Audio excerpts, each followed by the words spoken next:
On ABC Radio this morning, overnight, we're talking all about tech stuff, Tech Talk with Matthew Dickerson. If you've got any gadgets you want to brag about, or ones that you've heard about that are coming on the market soon, 1300 800 222 is the number to call. You can send them in by text 0437 774 774. Matthew Dickerson is a small business consultant and is the presenter of Tech Talk podcast. G'day, Matthew. G'day, mate. Haven't seen you before. How you going?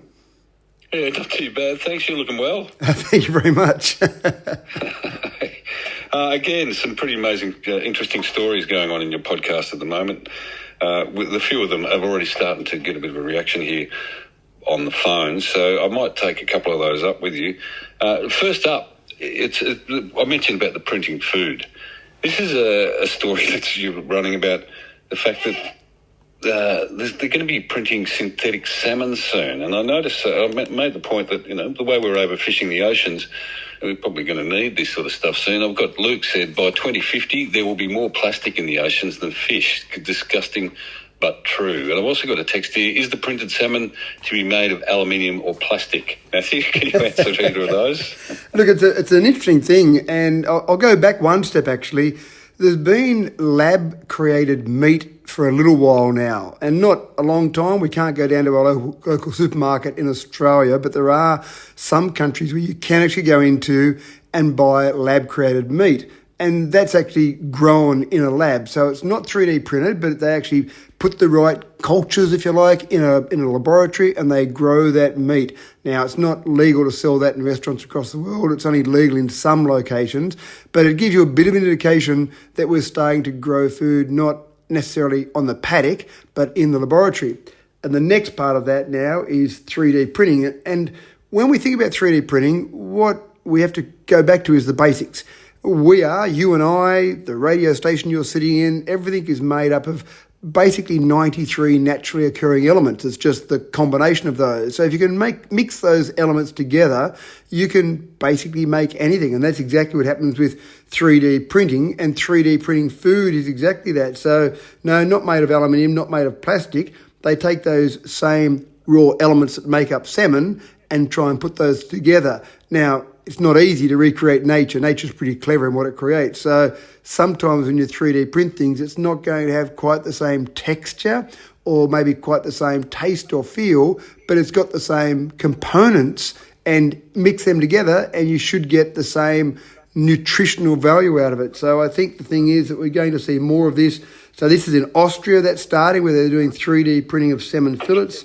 In Singapore, they're doing 3D printing of squid rings. And I think that the problem with squid rings is, when you get them stuck between your teeth and it's a bit stretchy and it pulls out a bit, trying to recreate that exact texture is going to be the real challenge, Pav.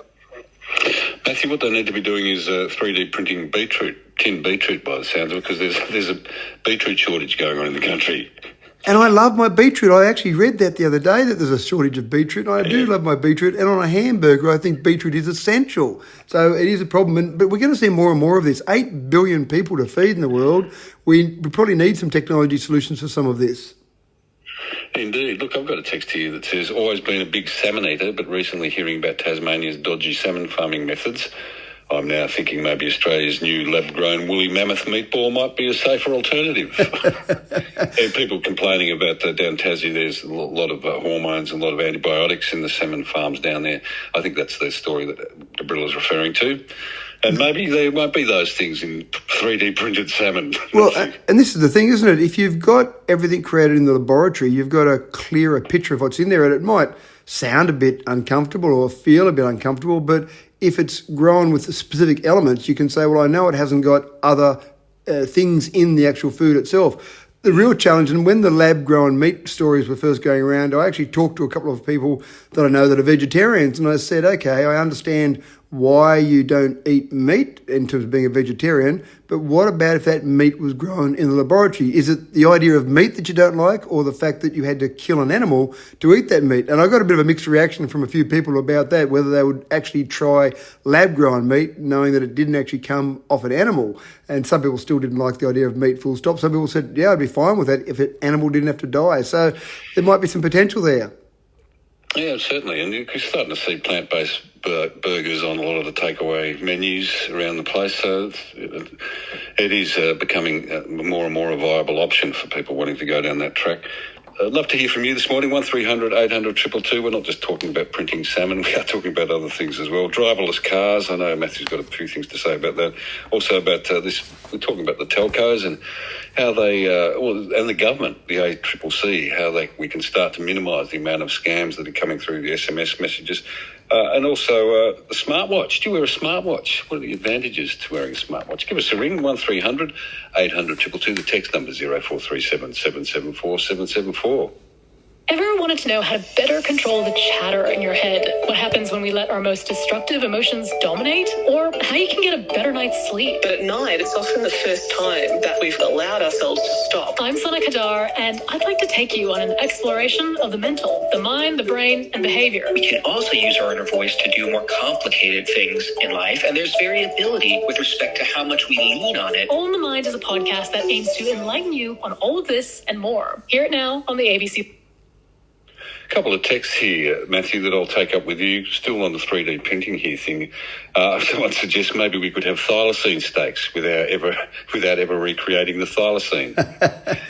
And look, this is the thing, though. We do have everything in the world is created from those 93 basic elements. So if we know the structure of that, that's where we're getting very clever with 3D printing. And we started off with printing little plastic things, and you thought that was very cute, and isn't that cute, and that's fantastic. And then we thought, well, this is actually a better way to create things from an industrial perspective. We can create things much quicker. We're doing 3D printing on the International Space Station now, because you don't have to have lots of spare parts, you just have to have a 3D printer.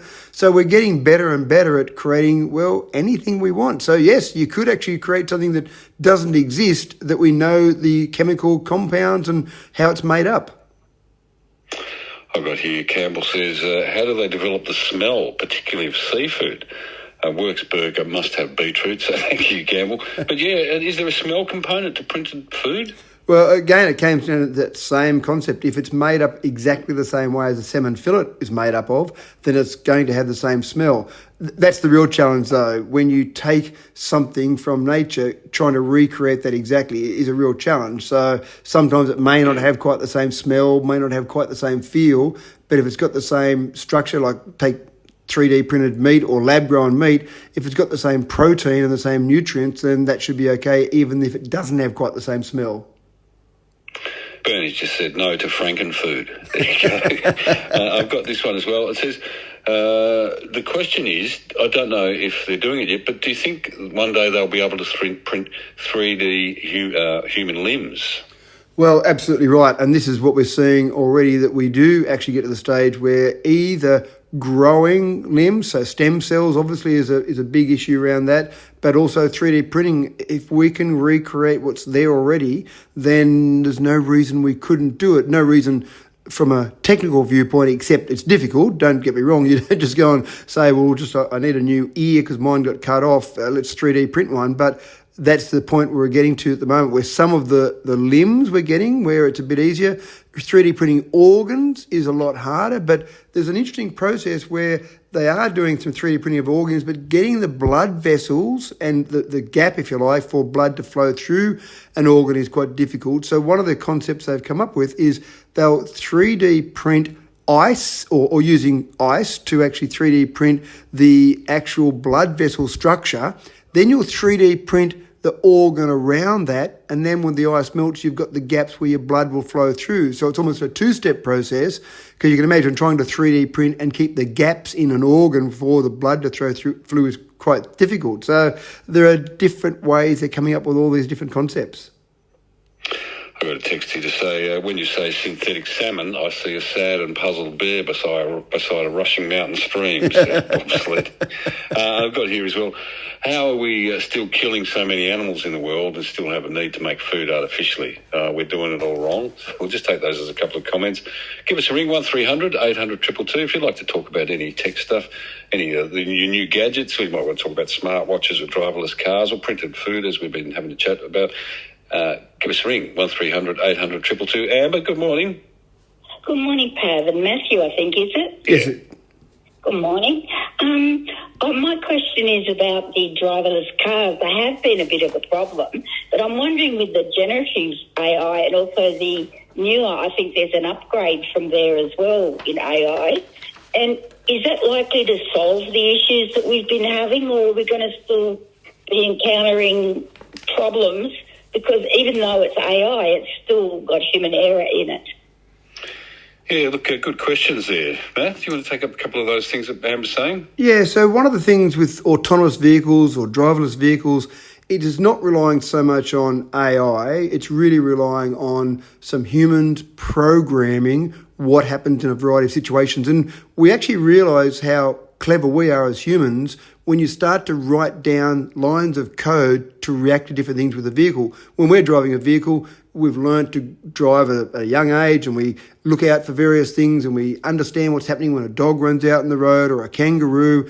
So we do all that without really thinking about it too much. So we're actually pretty clever. When you start to write down those in lines of code, you've got to have all these different circumstances to try and react to those things so the car actually reacts. Now, I'm a big believer in safety on our roads will be improved once we get to the stage where autonomous vehicles are on the road, because humans, even though we're very clever, we get tired, we get distracted by a text message, we listen to the radio and we think that's pretty interesting, we start thinking about that, we get distracted. Some people unfortunately still drink alcohol. If we take all that away with autonomous vehicles, then I think they're going to be safer, but sometimes still they make basic mistakes. And one thing that's a real challenge for them is actually kangaroos, because when it's looking out for things around, it's looking out for other cars, looking out for pedestrians, but a kangaroo that hops, it actually distracts the car a little bit because it can see it and then it can't see it because it's hopping along. So we've got to be able to work out ways to cover all those possibilities. There you go, Amber. Anything else you want to say? Yeah, I think writing the code might be okay, that maybe AI is going to help with writing that code. Yeah, you're right. It probably can do a little bit of that, but it still comes down to humans being able to say we need to allow for these circumstances. AI can be good in generating test beds, so you can actually say, if this happens, can you keep running different tests, iterative tests, to try and work out different variations, if you like, but it's still going to come down to some humans with that sort of thing. Yeah, I mean, you hear stories, thank you, Amber, too, for your call. You hear stories about they're having all sorts of trouble with driverless cars overseas, and we don't see any of them in Australia at the moment, but I suppose they're only a matter of time before we get here. But they're starting to pop up in the States quite a bit. And some of the problems that you're hearing now, I mean, it's like if you're in the studio and the computers go down, there's nothing you can do. If you're driving a car and your computer dies, you're pretty much stuck there, and you have to come out, I believe, you have to wait for someone to come out and reboot your car. It's a little bit problematic, Matthew. Yeah, there have been some interesting examples where they have had problems. There was one example where a driverless car drove into wet concrete where they were doing some roadworks. And again, you think, well, that's silly, isn't it? A human wouldn't do that. A human could tell the difference. Now, with the capabilities of an autonomous vehicle, it didn't understand the difference in the road texture between wet concrete and dry concrete. But we would, you and I would, but an autonomous vehicle couldn't quite see that. So that's another example. Okay, we've got to go and add those lines of code now to be looking out for that type of different texture. But I think the problems we see sometimes, we hear about an autonomous vehicle in a crash or some sort of incident, but when you break it down, sometimes there was a person driving the other vehicle who was at fault, but of course the autonomous vehicle is what hits the headline. So I think at this stage, the number of kilometres driven by autonomous vehicles and the incidents is certainly lower than the number of kilometres driven by humans and the number of incidents we have. Excuse me for being a little bit sceptical, Matthew. I do believe there's been a few incidents. I even believe one of the major car manufacturers is actually abandoning their driverless car section of department. So I do foresee problems, but it's probably only a matter of time, as you say, before these things are totally streamlined. It's probably not a bad thing as well that we're waiting a little while in this country, because we get to take advantage of, all the people who find out all the bugs. Yeah, and look, the California Public Utilities Commission has just allowed a company in America to expand their footprint. They're in Los Angeles and San Francisco at the moment, and they were very limited in where those driverless vehicles could go. They were driverless taxis in this example, and then they've expanded that footprint, so that's actually getting bigger. So that's interesting, and people are getting in those taxis right now. They're ordering a taxi, it turns up, they open the door, they get in, they drive off, they get to the other end, and they're doing a lot of trips, a lot of kilometres being driven in that sort of scenario. I mean, I drive a vehicle that's got self-driving, and what I find with that is interesting, I can't program to go from A to B, but if I'm driving along a highway, a motorway, that type of thing, then I can allow it to do self-steering and it stays in my lane perfectly. I have to keep my hands on the steering wheel, but I can just be a little bit more relaxed. It's taking control, but if I take my hands off the steering wheel, it still tells me, no, you're not allowed to do that yet in this country. So you see some advantages of it, and you can see that you just turn up at the other end a little bit more relaxed because you haven't had to be iron grip, looking everywhere, making sure everything's right, because you know it's doing a bit for you. So you've got one of these, have you? Yeah, not one that's not legal in Australia to just sit back and have a sleep while you drive, but certainly I've been, actually 2017, I bought my first vehicle that does driverless or does autonomous driving, and so I've been doing it for a long time, and I do find that it's got to have good line markings on the road. It's not great around town, but on motorways. And if there aren't good markings or if they're doing roadworks, then it gets a bit confused. So you can see some problems there as well. And that's the sort of thing they've got to keep working on. But I actually like the fact that I'm doing a little bit of its testing for it because it keeps reporting back how it's going. One thing that's really interesting, I find, is when I come to a corner, normally a human would just slightly make that radius of that corner a bit wider. It'd cut the corner a little bit if you like. There's no cars coming, I'll cut the corner. When you've got a driverless vehicle, it's programmed to stay exactly in between the lines. And my first time I was going around a corner, I thought, I was not going to do it. It's not working because it's keeping me a bit wider in the corner, but it keeps you in the line still, but it just doesn't cut the corner the way a human would cut it. So you've got to think about things a bit differently. Yeah, come on, be honest. You're driving along the highway. You want to check out the driverless car, its capabilities. I know it tells you that it's illegal in this country to take your hands off the wheel. But come on, you gave it a go, didn't you? So on national radio, you want me to tell you that I broke the law, Pav?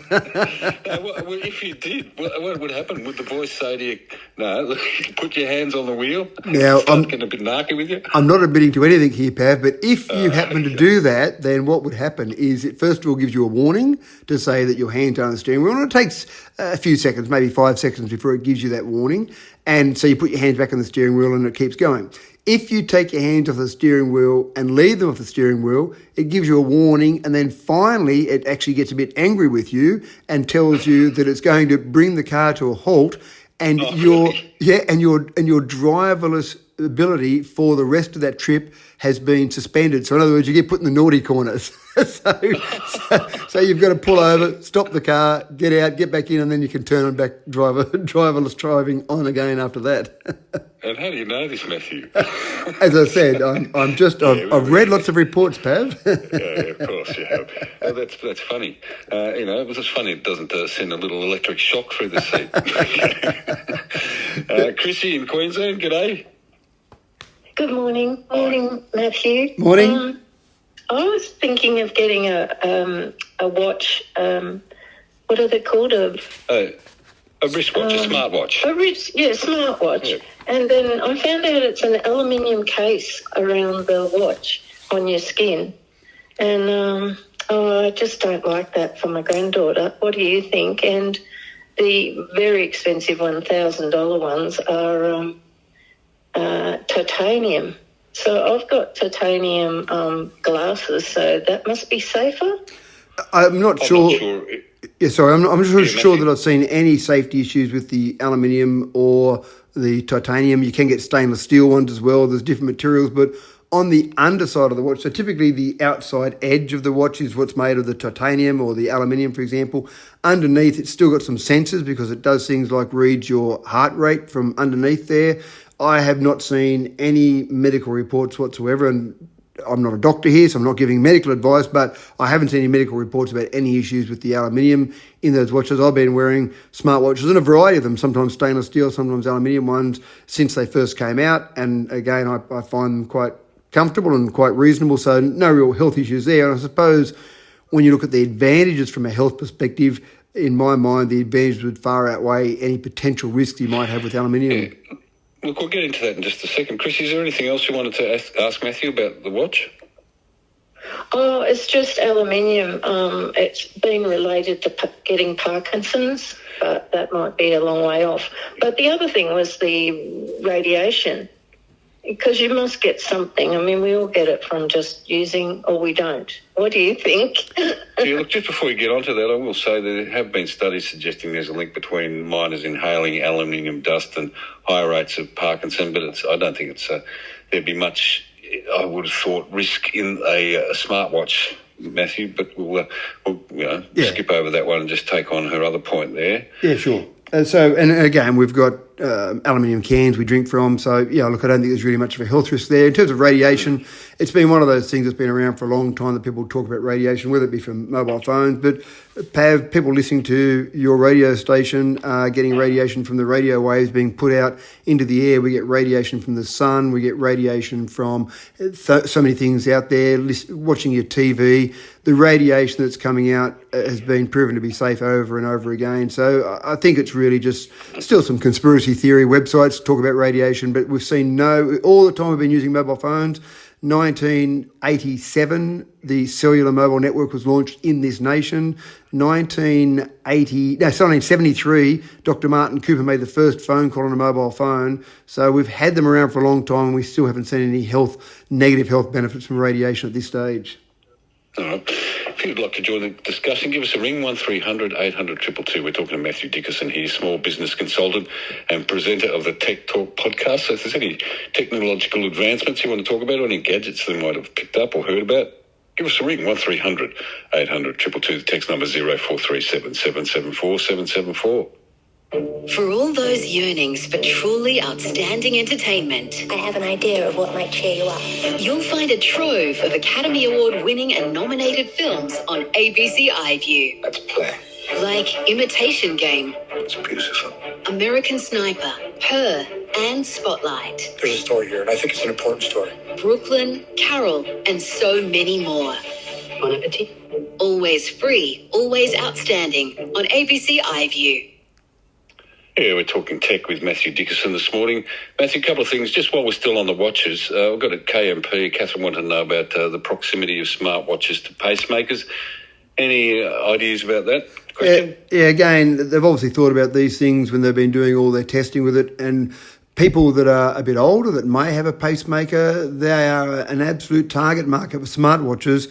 There's many people who used to hang their fob around their neck, their emergency fob around their neck, but they'd forget to put it on or they'd leave it sitting somewhere and then forget where it is, whereas a watch they're much more likely to leave on. So for people that have got other medical devices, again, the amount of radiation we get out of our watch or our phone is very low, and it's non-ionising radiation. That's the critical part here. It's non-ionising. The sun has ionising radiation, but all of these different devices we have is non-ionising. Now, the smartwatch companies are pretty keen to tell us that there are a few health advantages to actually wearing a smartwatch. In fact, they've picked up a couple of examples, a couple of cases, and they're sort of running with them to highlight these benefits. I believe so. The smartwatch has actually helped save a couple of people's lives, or certainly got the medical advance or medical advice a lot quicker. Yeah, that's right. And we look at long-term health from a smartwatch. It might monitor our heart rate, for example. You can do an ECG off your watch. So they're normally looking at those sort of long-term benefits, but you can have some short-term benefits as well. So one thing, for example, is they'll detect if you've been in a fall. So either you fell off your bike or you're in a car crash. And once it detects that, it can actually send a message to people that you have pre-programmed, but also to 000 to try and get some help. And there was one gentleman down in Victoria, and I've actually had this incident happen where I got hit by a kangaroo while I was out riding my push bike. Luckily, I had some people with me that I was riding, a group of people. So I was laying there on the ground in agony, 3 broken ribs, and I would have been in a bit of trouble if I hadn't had people around me. But this particular gentleman down in Victoria was riding by himself, same incident, hit by a kangaroo, broken ribs, dislocated shoulder, crushed vertebrae, laying on the side of the road, couldn't move much, and it was a pretty lonely road that he rode on. But his watch automatically sent a message to his wife, automatically sent a message to 000. And as he tells the story, he's there on the side of the road thinking, what am I going to do? I'm not feeling very good. I'm feeling a bit hazy. I can't do much. And before he knew it, the ambulance turned up. His wife actually turned up as well. And he certainly says that if that hadn't happened, I don't think he would have died, but he would have been in a pretty poor state laying there on the side of the road. So that's one example where you do see that emergency services. The other one I like is they do monitor heart rate, and I find it incredible that you've got something so small on your wrist that can monitor your heart rate. And there was another example where a woman was given a watch as a present and didn't think much of it, put it on, and before she knew it, she was getting some low heart rate notifications and pretty much ignored them and think, well, that's a bit silly. The watch isn't reading things correctly. She was seeing a doctor for another reason completely, and she actually just was complaining about the smartwatch, talking about these low heart rate notifications. And the doctor said, well, I think we better have a bit of a look at that. And they did some checks. Finally, they found that she had a major blockage in her heart and might have been weeks away from a heart attack, and they operated and fixed the problem. And, yeah, so fantastic. Look, actually, Paul's given us a call about this issue. G'day, Paul. G'day, good morning, great show. Thank you. I've got a mate who was extremely sick, early 60s, and he does a lot of pedaling, and he couldn't quite work out why all the young blokes were, going past him a lot quicker. Right. And he wasn't starting to feel too good. And I don't know what the name of the watch, but it's a watch that keeps his heart rate. Yes, also one of those smart watches we've been talking about. 24/7. Yep. And he looked at it for a couple of weeks, and he looked back at it, and heart rate was extremely high, up and down all over the place. Went to the doctor. Within 2 days, they'd had him in hospital and had to re-shock his heart, get it back in the rip. And he wasn't realising his mates weren't beating him. He didn't have his watch. Well, who knows what would have happened after that. There you go, Paul. Look, thanks, mate. Interesting story. Thank you for your line's a bit scratchy there, but there it is. Just straight up first-hand anecdotal story, Matthew, about how these things can help. And that's the thing. We don't want them to replace our medical professionals, but it might just make us a bit more alert. And Aussie males in particular are terrible at going to the doctor. I often think of Monty Python and the Holy Grail, where the Black Knight gets his arms and legs cut off and he's saying it's just a scratch wound. I think that's a bit like the average Aussie male. We might have a bit of a heart pain, or we might have a bit of an ache in a leg, and it'll be right. We'll get past it. I'll just be tough enough. And we should go to the doctor more often. And having a smartwatch that tells us something like that example that gentleman just phoned in with, I think is a great example where we might actually take a bit more notice of our smartwatch than listening to our own body. Look, I've got Mary says, I live on my own. Is there a sports watch that I can use as a phone if I had a bad fall, please? Which is what we've pretty much been talking about, Mary. So you can. There's multiple varieties or versions of the smartwatch, and varying in prices, I would have thought, Matthew, as well. But it'd be one of those applications that just would be perfect for Mary, wouldn't it? There are some models that do actually have the ability to be a phone, a standalone phone. Other models need a phone nearby to connect to, but absolutely what Mary's asking there are watches that will act as a phone. You can literally pick up, a bit like the old Dick Tracy comics, you can pick up your wrist to your mouth and talk to people and listen to people, so they can be used in an incident where there's a fall, where there's something happens, or if, for example, Mary was not feeling great and just wanted to make a phone call and her phone wasn't nearby, she could use a watch for that. Probably the only downside from that perspective, Pav, is just the battery life. The biggest thing that they are improving in watches at the moment is battery life. You typically, out of most models, get maybe a day. Some models you get 2 days out of it. But if you're using it for that perspective, from a health perspective, you just got to make sure you find time somewhere regularly to put it on the charger. I mean, this is an interesting text from Janice in Locksport. It says, my Apple Watch scared me yesterday. While cooking dinner, I heard a noise. It was dialing 000 because I must have knocked it, and it thought I had had a fall. So I just imagine there's still a few bumps to iron out, even in the smartwatch world. Yeah, that's exactly right. And I've been I ride mountain bikes, Bav, and I've been riding my mountain bike and I've gone over a jump and then I felt something vibrate on my wrist and I looked down and it's the same thing. It's about to ring 000 because it thought I fell off. Obviously, I didn't land very well on that particular jump. So they're not perfect. But I'd probably rather it be erring on that side rather than the other way, where you actually do have a fall or an accident and it doesn't ring because it didn't detect enough G-forces. And they've got accelerometers in them, and that's what they're detecting. They're detecting the G-forces, and if it's a high enough G-force, so in the case of that particular example where you hit it against a wall or you bump it, it might have it had enough of experience with the accelerometer to think that something's happened. Yeah, which I imagine if you're a 000 call operator and you got millions of people with their smartwatches bumping them, I could see issues down the track with that one. We'll see what happens. Look, I've got here RS smartwatches. I have to wear the more expensive watches because I have nickel allergy and have had problems with the cheaper ones, says Eric in Margaret River.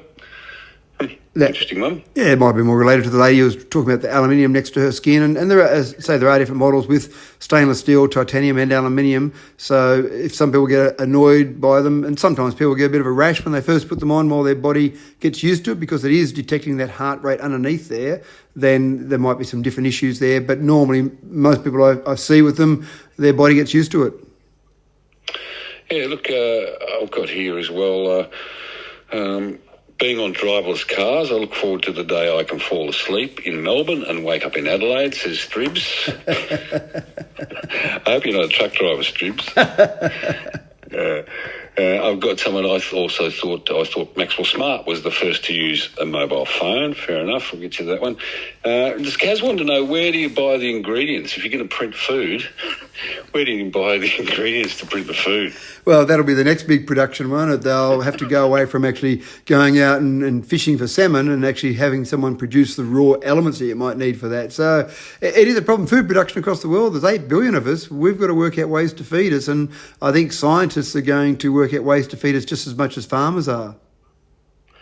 I needed to ask you before, when you hit the kangaroo on your bike, we didn't ask how the kangaroo came out. I'm very frustrated and annoyed because he just went on as if nothing had happened. The other riders that were with me, they said he just kept going. He's knocked you off your bike and he just kept going on a happy day as if to say, I felt a little bump there and kept going. Actually, got a text here, someone saying, well, sometimes kangaroos can be stationary, just sitting on the side of the road at night. I wonder how that's going to go with the driverless car, whether we'll pick that up. I suppose if it's a sudden movement, the kangaroo suddenly starts jumping. AJ says, I don't know if you know about this, but AJ asks, I want to know more about the brain implant that Elon Musk invented and what it actually does, please. Yeah, it's already in one person, but I'm not sure what the benefits are. So it's called Neuralink, is that particular item there. And it's a brain implant that essentially, we've got brain waves as we think different things. And we've seen that for a long time from a medical perspective. What Neuralink tries to do, in essence, is read those brain waves to be able to then take action. So, for example, a really simple example, someone that might have lost their ability to use their legs and they're in a wheelchair, could their Neuralink be set up so that they need to think to move forward and think to move around their wheelchair? They think that's possible already. Is it at the stage where someone might have lost their link between their legs and their brain, i.e. they've had a spinal injury, their legs are still there, the muscles are still there, could it then be wired up so then they can think about moving their legs? Now, we're not quite at that level yet, but is it going to be accurate enough to read those brain waves to that level of accuracy? And so it's really about trying to read those brain waves and interpret those. So it's an interesting area and a bit of a scary area. Yeah, a little bit of a scary area. I don't know if I'd want it tapped into my brain. That guy was pretty keen, I'd say. A little bit invasive, I don't know, but also not much of a fashion statement. Probably not. Look, I got a text here from LC. This is great. It says, my child has received amazing health information from the smartwatch for a serious vascular disease he has. It even displays extremely detailed graphs of their blood pressure disorder. It has done an ECG. It has made them feel more validated and empowered. Our doctor has said it has helped diagnose a heart condition in a patient whose symptoms didn't show on presentation at the surgery, and the doctor said they're a great help in diagnosis. we're all going to get one, says Ellis. Well, we're not that far away from it. About 1 in 4 adults in Australia have got a smartwatch now. So we're getting there pretty quickly, actually, for how long they've been out. But you're right, those type of things. And I remember years ago, Pav, when I've ridden a push bike for a long time, and I used to have my chest bands on when I'd go and have those and connect those to my little bike computer. And I remember talking to a guy in a sports shop one day, and I said, I can hardly wait to get rid of this chest band. And he said to me a word that you should never use in technology, and he said, they'll never have the ability to detect your heart rate without a chest band. I went, that's a bit frustrating. And of course now, it's not just our heart rate, as that person talked about, blood pressure, ECG, a whole range of things. Incredible. The smartwatch market isn't just dominated by one player, is it? No. You've got certainly, and again, I know we don't like to talk about brands on ABC, but there are a number of brands. There's probably one dominant brand that people would be aware of there, but there's certainly competition from other brands, and which is good because you might want to choose that one particular brand. Listen, I've just got to ask you this question. This is from Donald. It says, please ask about the NBN. Has just announced they're going to increase the speeds of the internet fivefold. NBN will give it to the ISP for free, but I bet you they want to charge on the extra cost to the user. Anything to say on that one? They've certainly gotten better, in particular with fixed wireless. They've made some big announcements around fixed wireless, which is more affecting people in regional areas. But the NBN's got to keep increasing its speed, Pav. It needs to keep up with what's happening overseas. We are still lagging in our speeds, and there will be some costs associated with it, whether it's today or next week or next year. There'll certainly be some increased costs associated with that for those higher speeds anyway. Nice talking to you as always, Matthew. Thank you for sharing your wisdom with us. Thank you. Always my pleasure, Pav. And you take care out those roads and you watch out for kangaroos. I will. Matthew Dickerson there.